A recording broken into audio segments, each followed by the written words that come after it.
Laura Méndez Pinela, segunda precandidata por la lista 2 de Gregorio Stanga.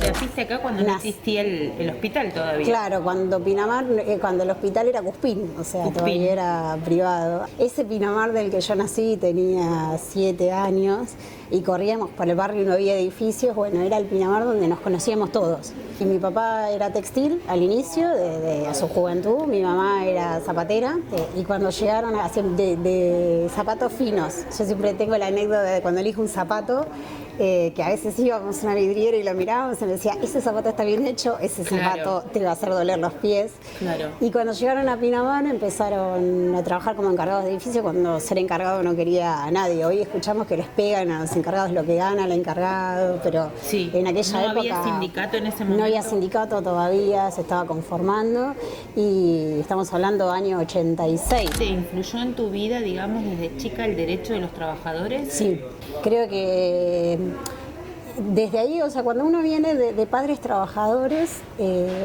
la construcción que nace de uno no es casual. Y cuando el sindicato se crea y empezamos a tener este conocimiento de la vida sindical, empezamos a entender cuál es la importancia de los derechos de los trabajadores y la importancia de los sindicatos y los roles de los sindicalistas dentro del sindicato. Parte de toda esta cuestión me formó, creo que también tuve padres interiorizados en Pinamar, en lo que le pasaba. Creo que mis visitas al foro de seguridad. ¿En la época de Van der Goot? En la época de Van der Goot, las participaciones también en estas reuniones vecinales que normalmente hacían. Tiene que ver con que iba caminando de la mano de mi mamá y me llevaba a interiorizarme, a preocuparme. Yo fui a escuela católica. Y hubo un momento de crisis como todos los adolescentes que están en esa reunión de padres y un día mamá dijo, ellos tienen que salir afuera, tienen que ver que hay una realidad muy distinta a la que nosotros tenemos. Ellos llegan a casa, la leche está preparada, el uniforme está planchado y ellos no conocen otra realidad, pero afuera hay una realidad muy distinta de la que nosotros trabajamos como padres para que no les falte nada. Uno es la construcción de la familia que tiene y de las experiencias que va viviendo. Ser encargados en pleno centro de Pinamar, la época de las vacas gordas, yo la conocí en su mayor esplendor. ¿Fuiste a estudiar abogacía? Hubo una marcha que me contaste que fue... Sí, la facultad tiene muchos espacios. Franja Morada siempre fue la más fuerte en el ámbito de los radicales, tiene toda una historia en la Facultad de Derecho. En todas las de sociales, creo. Sí, pero en Derecho tuvo todo un tiempo, tuvo muchos años el Centro de Estudiantes de Derecho. ¿Militaste ahí? En Franja me acuerdo que cuando empiezo el CBC fue mi primer acercamiento más a la militancia universitaria. Sí, claro. Empezar a hablar de centros de estudiantes, hablar de votaciones. Yo, por ejemplo, en el tiempo que estuve en la facultad y hoy me voy a anotar dentro de los egresados de la UBA para seguir votando, o sea, yo no recuerdo un día que no haya votado una elección en la UBA. Okay. Aún las que eran optativas, seguía votando, porque ya estamos politizados cuando entras a la universidad. Eso es lo que da la universidad pública, que muchas veces no la tienen las privadas, eso de respirar la política. Ahí me acuerdo que tenía una amiga que militaba en la Cámpora, había algo del peronismo que nunca me terminaba de cerrar. Cuando llega Néstor, creo que somos de la juventud que empezamos a mirar a la política de una manera muy distinta. Creo que él nos llevó a volver a tener ese bichito de participación en la política como tenían los compañeros en los 70. Yo fui a la marcha del 24M, o sea, por la memoria verde y justicia. Creo que tampoco es casual mi interés en los derechos humanos, ¿no? Y me acuerdo que fue en esa marcha, fue increíble, o sea, me acuerdo que mi amiga... ella ya militaba en la Cámpora. La que te invitó. La que me invitó, me llevó.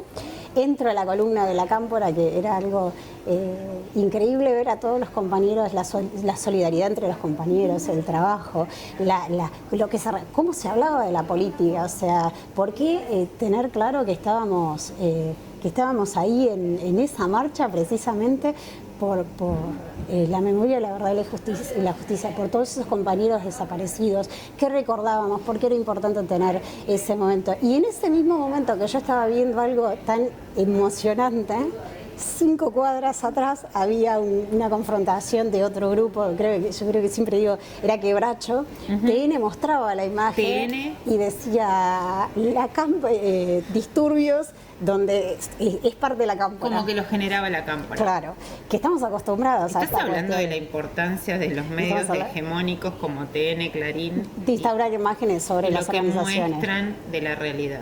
Y cuando se da eso me acuerdo que mi mamá me llama, porque además ya irme a vivir a Buenos Aires fue todo un cambio, o sea, desterrarme de mi vida, de mi casa, de mis hermanos, de mi familia. Me llama y me dice, vos estás bien, te pasa algo. Y le digo, no, mamá, no me pasa nada. Y se supe que ahí era el lugar. De hecho, creo que la cámpora tiene un compromiso, representa mucho de lo que fueron nuestros compañeros de los 70. Esa idea de una Argentina más justa para todos, de esta idea de que el respeto por los derechos humanos, esta idea de la justicia social. O sea, la cámpora tiene esa concepción de esos compañeros que dejaron el legado y que muchos jóvenes tomamos esa bandera y empezamos a caminar a reclamar exactamente lo que se pedía en los 70. Entonces creo que la cámpora tiene una historia sobre los derechos humanos, un trabajo en comunidad. ¿Por qué crees que se dicen tantas cosas negativas a veces? Es que yo creo que no les conviene, creo que no les conviene que los jóvenes participen en política, creo que no les conviene que los jóvenes puedan pensar y exigir, porque el gran problema que tenemos es que la cámpora tiene esa característica donde, cuando lo decía Eva, ¿no? Donde hay una necesidad nace un derecho, y creo que todos los jóvenes de la cámpora estamos para eso. Para que cuando vemos que hay algo que no está funcionando, automáticamente empezar a reclamarle al Estado que empiece a hacer las cosas como las tiene que hacer. Y eso molesta también. Laura Vilieca, ¿qué te dice? Laura creo que es un antes y un después en la política de Pinamar en cuestiones de género. Creo que ella vino a patear el tablero y despertarnos a todas. Yo conviví con Laura. Yo siempre digo que lo que la gente no sabe es que nuestro bloque tiene la característica de que nosotros salimos del consejo y seguimos trabajando. Yo a Laura la conocía no solamente en las horas que teníamos del consejo, sino que nuestro trabajo seguía en la casa.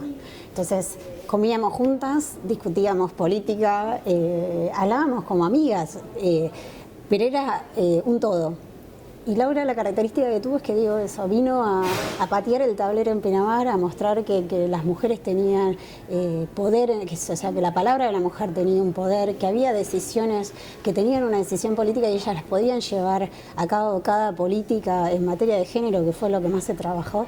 Fue ese momento donde le demostró a todos los hombres que nosotras no éramos un adorno, sino que veníamos a discutir política y veníamos a discutir política en serio. Yesa. ¿Es el MUPP? ¿Hay un Pinamar de derecha, como se dice mucho? En sí, yo creo que Martín Yesa es el MUP. O sea, si bien nosotros queremos maquillar y siempre tratamos de ocultar, Martín Yesa salió de la juventud del MUP.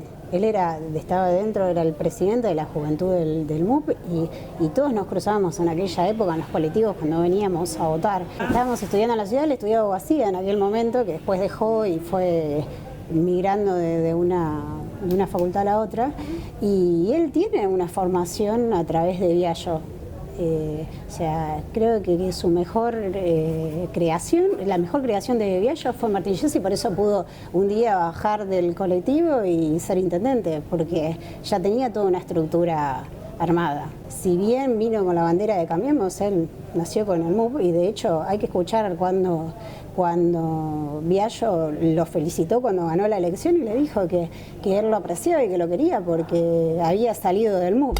¿Pinamar no sale de esta fórmula? Si hubieran más gobiernos peronistas como los nuestros, podríamos empezar a destacarnos de esta forma de este vecinalismo que en verdad es para unos pocos y no para todos. Los primeros gobiernos peronistas que hubo en Pinamar mostraron los cambios que se podían hacer, empezar a trabajar por la gente que más necesita y dejar de mirar para otro lado, porque creo que la característica que tiene Gregorio es que no mira para otro lado, o sea, ve las realidades, las abraza y empieza a legislar y a trabajar sobre eso, dentro del Consejo y fuera del Consejo. La gran cuestión que tenemos, y siempre se habla de los planes, y los planes sociales son el Como puntapié. algo malo, Claro, para y- esta otra parte. Y es el puntapié para poder reinsertarse en el trabajo. Es cuando hablamos también de pobreza, hablar de la precarización del trabajo y también hablar desde el prejuicio.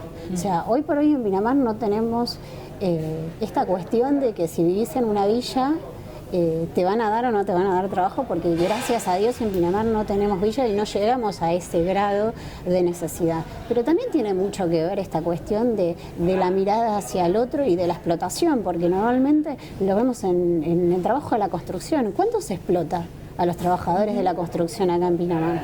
¿Cuánto vemos que un albañil capaz que trabaja toda una jornada y gana 300 o 400 pesos? El caso de la, siempre me equivoco el nombre, pero si no estoy bien, es el de la Rada. O sea, estamos hablando de explotación laboral.